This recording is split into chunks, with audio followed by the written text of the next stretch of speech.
Joining us now, Ryant, Washington. Hey, Sheriff, good to have you with us. Good morning. How are you? Thank you for having me on your radio show. No problem. Sheriff, tell me about this race. I mean, you look at it on paper, this is a Republican district, no doubt. In fact, when Garrett ran, I believe the last time in 2015, he didn't even have opposition to it. Both Trump, as I said, and Garrett carried the district handily. But this is the first time now that the Democrats have an opportunity for payback over the Trump victory.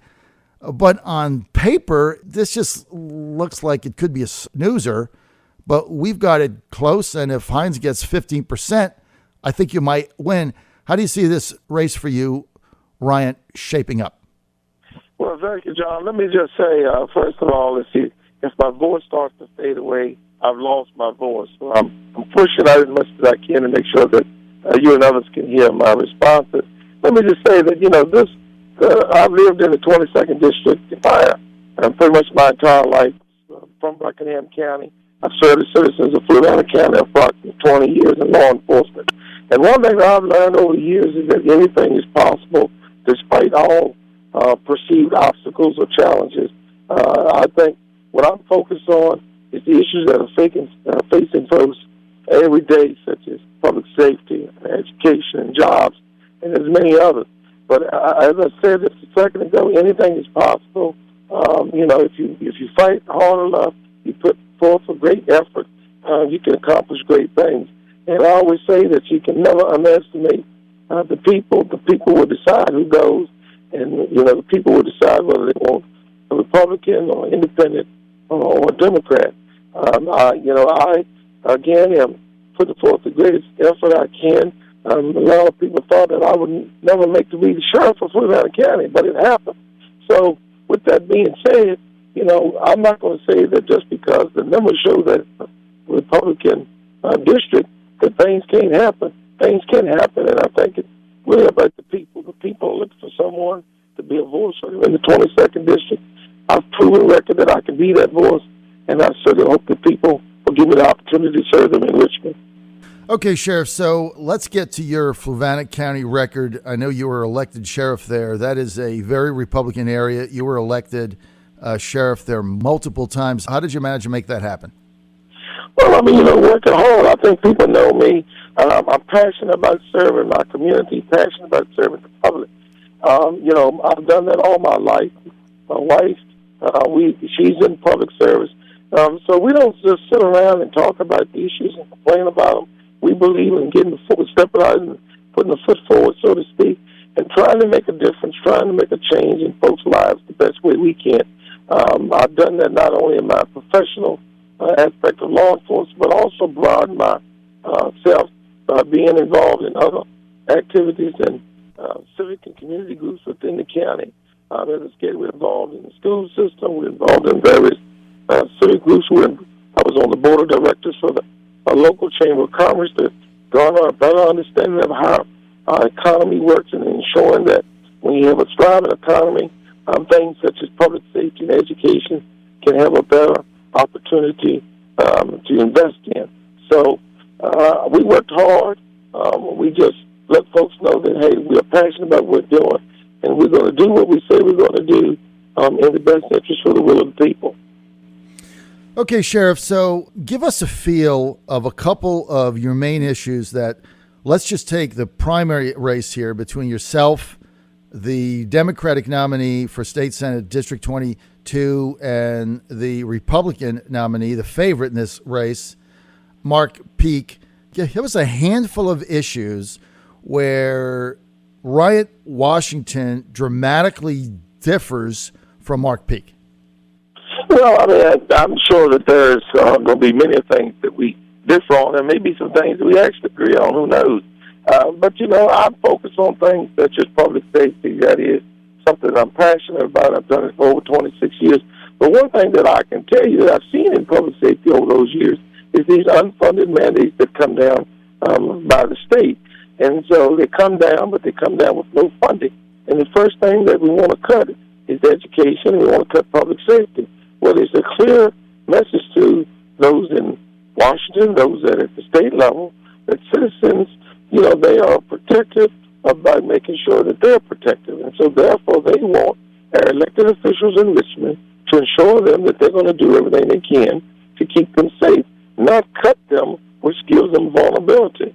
And I've seen it happen with deputies' pay. I've seen it happen with the number of deputies, the number of troopers, and other public officials. So we may clearly differ on some of those matters dealing with public safety and dealing with, any types of reforms in the public safety area.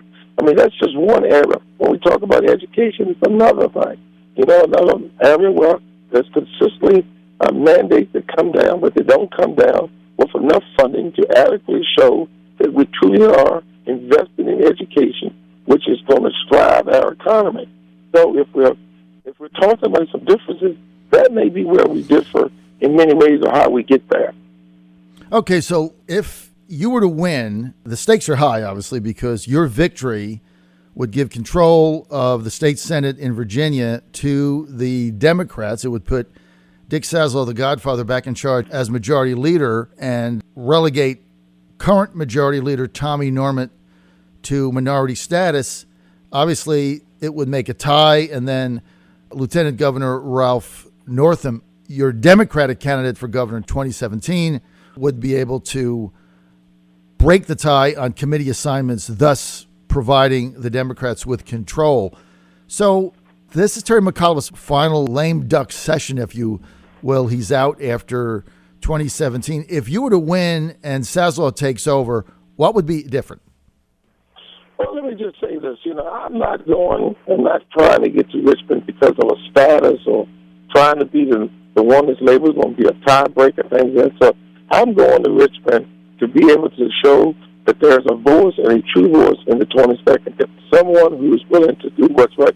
People in the district know me. They know that I've served them, and I've tried to serve them to the best of my ability with keeping them in mind. And so there may be times when we may vote, and that vote is against what the party believes sometimes. That's what you do. The people of the 22nd District expect for you to stand up for what's right, and I will always do that. So as far as I'm concerned, I'm going to take each issue at hand, and I will consult and communicate with the folks in the 22nd District to ensure that I'm voting in a way that best suits their interests. And that's what people are expecting and looking for in their representatives. And so, for me, it's really not a status or worrying about who's going to have control.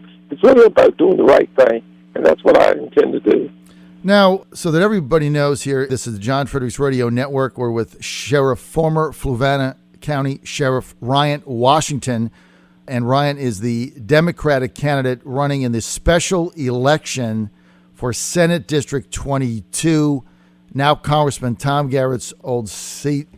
And Sheriff, take us back to the genesis of this. What is it that motivated you to get in this race? Well, let me say that, as I said earlier, I'm from the 22nd District, born and raised here.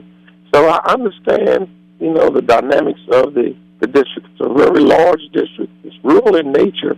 And so a lot of times the things that we see that take place in Richmond have no clue of what's going on truly down in the 22nd District. There are many policies that are passed, laws that are passed, and there's sweeping policies that is kind of a one-size-fits-all.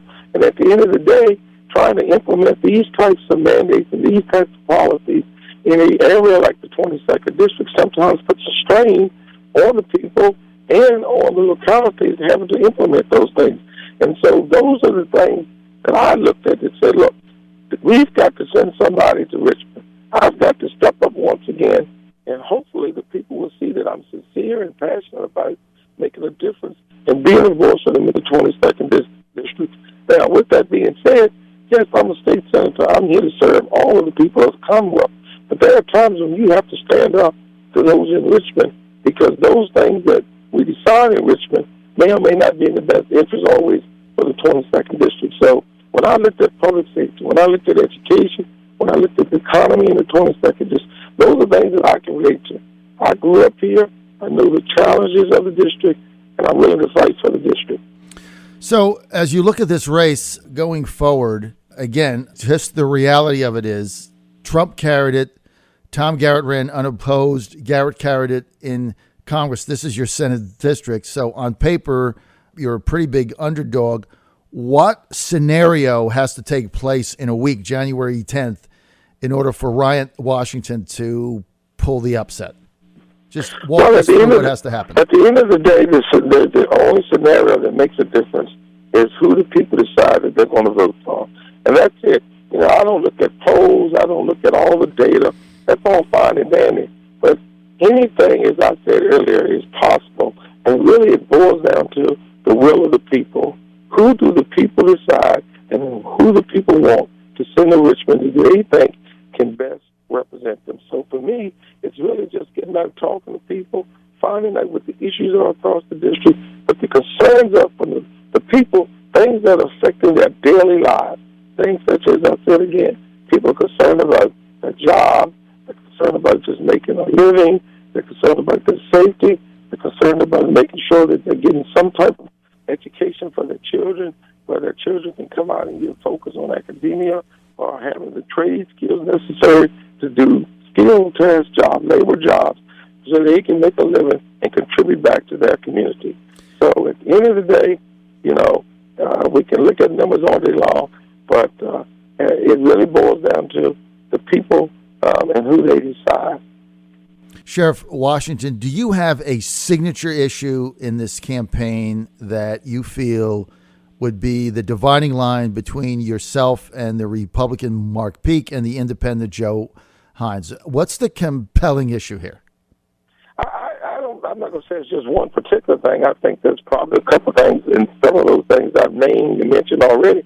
I think at the end of the day, I think we can agree in some ways and we can disagree in others. It's really about some of the fundamentals within all of those areas and those issues that where we probably differ on. But, I think everyone is going to say they support education, but what does support mean? Everyone's going to say they support public safety, but what does that mean? Does that mean you just say you support it and you appreciate it? Or does you actually step up to the plate and say, I'm going to fully fund these particular core services because I know that they're an investment for our future. That's where the difference may lie.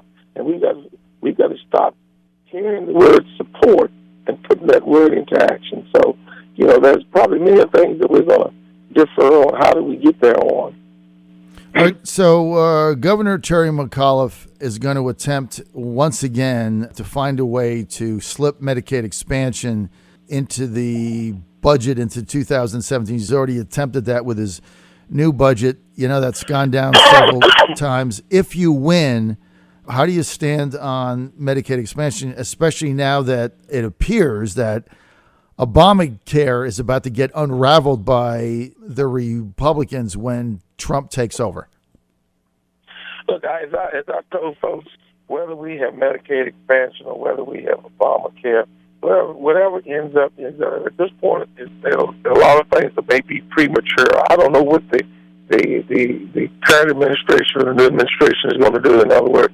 What I do know, and what I am concerned about, is folks in the 22nd district having access to health care. When I look at the fact that we are a very rural area, access to health care is vital to the people. Being able to get to a hospital or being able to get to community health center somewhere within a reasonable time frame. And so if someone has to drive an hour and 45 minutes to get health services, that's an issue. Just being able to access health care is important to me. How do we get there is the challenge. And again, we don't know what that's going to look like because I haven't seen or had the opportunity to see what the new administration's plans for health care will be. Whether I'm a deciding factor on a Medicaid expansion or not is to be determined, but I'm going to look at every opportunity available for the people of the 22nd District to have access to health care. And what that will look like, it's to be determined because we don't know what it's going to be yet. Okay, Sheriff Washington, this election is January 10th. This is one of those things where you're going to have very low turnout. So off everybody's radar screen. If people want more information, they want to know your stances on issues, they want to get involved with your campaign, what's your website? Where do they go? They can go to the website, of course, Washington, the numerical number 4 Senate.com. We have a Facebook page as well. They can call us at 434-299-8683. They can certainly find us. Believe me, if someone really wants to get through to us, you track somebody down, you find a way to get a hold of us, and we'll be communicating with you. We're 7 days away from the election, and at the end of the day, people are concerned about what their future is going to look like. And certainly, I would appreciate if people of the 22nd District give me that opportunity to help shape that future for them. All right. We're out of time. I want to thank Ryant Washington for being with us. More information, go to Washington4Senate.com. Ryant will try to have you back on Tuesday, a week from today. Good luck in the election. We're going to be following it because obviously the stakes are high. Thanks for being with us.